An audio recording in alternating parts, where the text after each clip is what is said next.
Well, hello there, fellow geeks and geekettes, and welcome to yet another video. Now, today's review is going to be slightly different than, most of my videos, which are very often about comic books or manga, action figures or collectibles. I am a huge fan of the horror genre. Actually, I have been my entire life. I I think that I first saw a horror movie when I was 3 or 4 years old. So we could say that I have been a horror fan for quite a long time, and that is why, because horror is such a huge part of my life. Um, I've decided to start making a brand new video series where in which I will be reviewing DVD or Blu-ray editions of my favorite horror movies. Now, I do collect Blu-rays and DVDs, but not as many Blu-rays and DVDs as I collect comic books, because I really and only want to own those films that I absolutely love and need to own. In this day and age, you can watch almost every movie digitally on this platform or that platform. You can buy digital files. I know that it's sad. I myself, I'm a huge fan of the physical media. That's why I prefer to buy paper books, and I prefer to buy discs rather than just buying or downloading digital files. But there is only so much space and there is only so much money, right? That just really you can't have everything. So as far as movies go, I only get those that I absolutely love. And for my first review, or horror Blu-ray review, I have decided to talk about the Hellraiser trilogy. I know, of course, there are more films about the Hellraiser characters, but I myself, and I believe that most Hellraiser fans mostly love these three movies, and the rest, it's just really, some people don't even talk about them because they are so bad. Some people like them, but I don't really care about the rest. I just love the first three films. But let me just first mention one fact that everybody should know, and that the Hellraiser 1 was, of course, based on a novella by Clive Barker, a British horror author, and absolutely fantastically skilled and prolific and talented writer. And it's basically the plot, very simply put and simply said, is revolved around Le Marchand's box, a puzzle box, which is a puzzle box from a different dimension, from the underworld, shall we say, from hell. And it is, in the book and in the films, it is rather a legendary box. Some people know about it, of course. Most people don't, but those people who are interested in the occult, and those people who get bored by the ordinary life and search for something more, something higher, especially those people who search for, adventures connected with pleasure and suffering. So shall we say that, or we could say that the Le Marchand's box is sought after mostly by people who enjoy sadomasochist practices as far as their sexual life goes. And not only that, but people who are willing to explore the depths of pleasure, but at the same time suffering, right?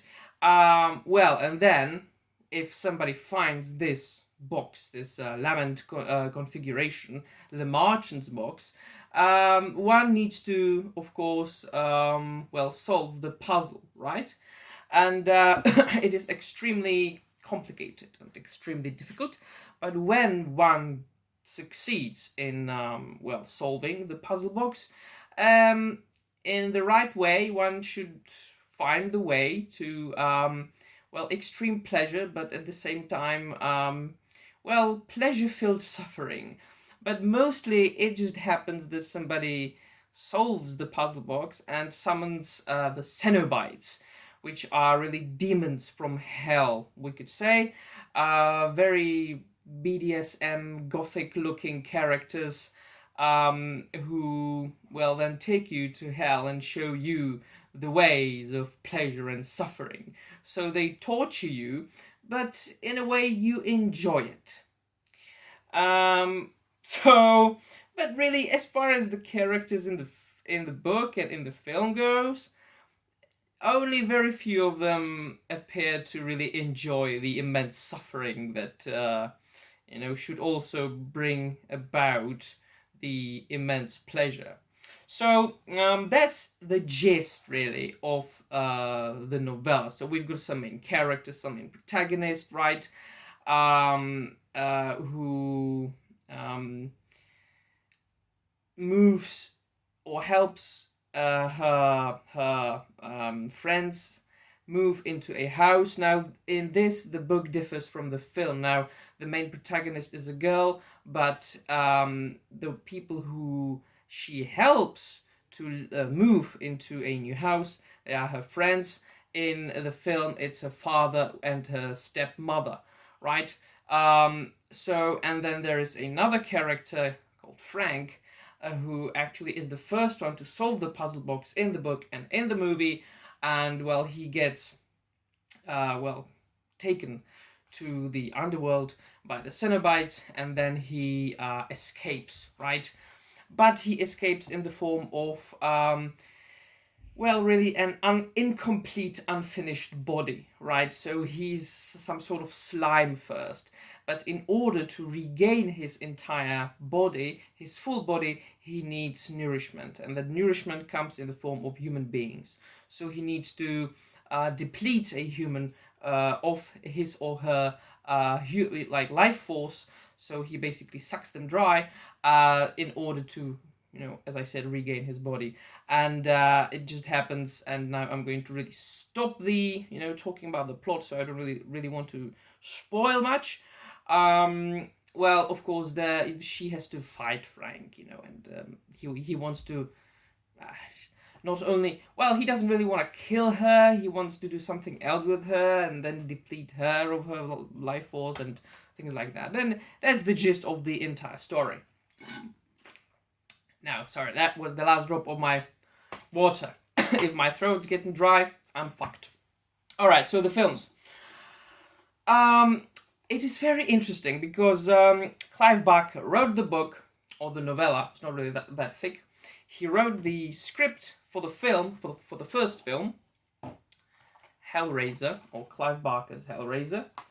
And he directed the film and he produced the film. So he is really the sole creator of Hellraiser, we could say. Which is something remarkable and not seen that very often. And the sequels then, Clive Barker was involved in making these films, but I don't think he directed them. No, he didn't direct them anymore. The second one was directed by Tony Randall, and the third one was directed by Anthony Hickox. So, that's the gist of the story, right?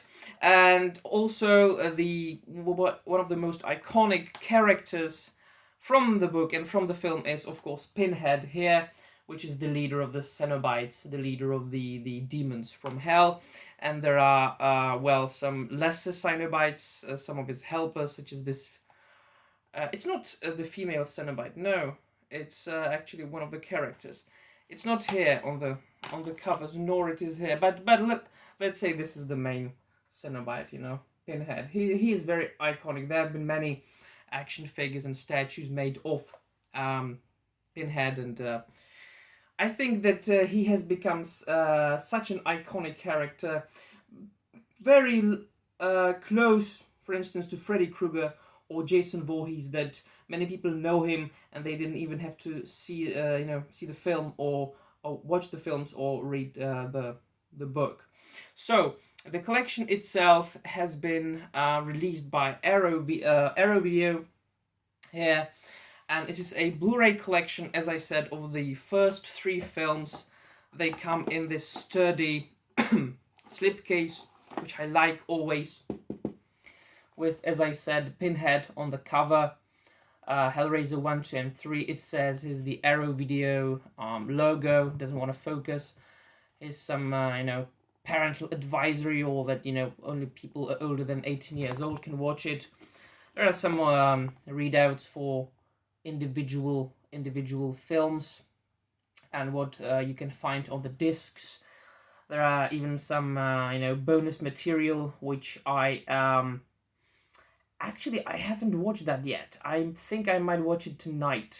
All the bonus materials or special edition contents, because I always enjoy watching and making of films, videos and things like that. I'm very interested in especially in what the creators have to say about the movie. Now, one more interesting thing about the Hellraiser series is that I think it's the third film, Hell on Earth, which has become, I think, the most iconic. I suppose that because it is the most action-packed of all 3. For me, I prefer the first one the most, because it's filled with this specific 80s horror movie gothic atmosphere, which I do really enjoy. When I used to have a glass of wine, or 2 or 3 or 4 or 5, or a bottle, I always enjoyed, getting a little bit buzzed and then watch a horror movie like that, and it was always a great feeling. I don't drink anymore, but I remember that I had great times drinking wine and watching horror films. I felt really gothic. So yeah, this is actually, so let me show you the contents of the individual Blu-rays. So as I said, this is the first Hellraiser movie with Pinhead on the cover, and some readouts. There's only 1 disc for each film. So this is the disc. There is some advertisement on the inside. I'm not going to pull it out now. This is the second one. I'm not really going to spoil you who that character is. You will have to watch that movie for yourself. As I said, it's basically the same. What really differs is only of course, the name of the film is, Hellbound or Hellraiser 2, and the color of the slipcase, or of the box and of the disc itself. And then the third film, Hellraiser 3, Hell on Earth, and once again a green disc on the inside. So yeah, that's the gist of it, really. I know that it's a very popular film, very popular, well, franchise or trilogy, you could say, and many horror fans have already seen Hellraiser, or even better, read and seen Hellraiser. But for those of you who are interested in watching a very good old school horror film, shall we say, not that, not your usual horror film. It's a very specific film for a very specific audience.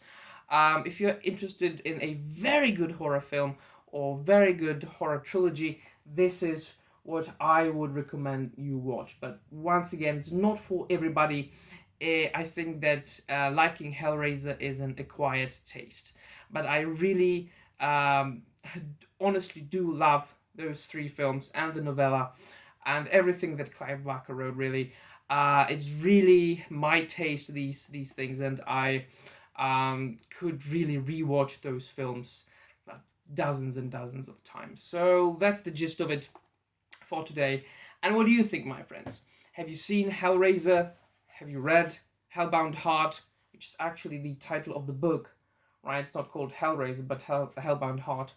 Or have you read that? Or are you interested in watching or reading these things after watching my video? Let me know in the comments down below. And of course, do not forget to dislike this video if you don't like it, or like this video if you like it. And that would be really all from me, my friends. See you soon, and bye.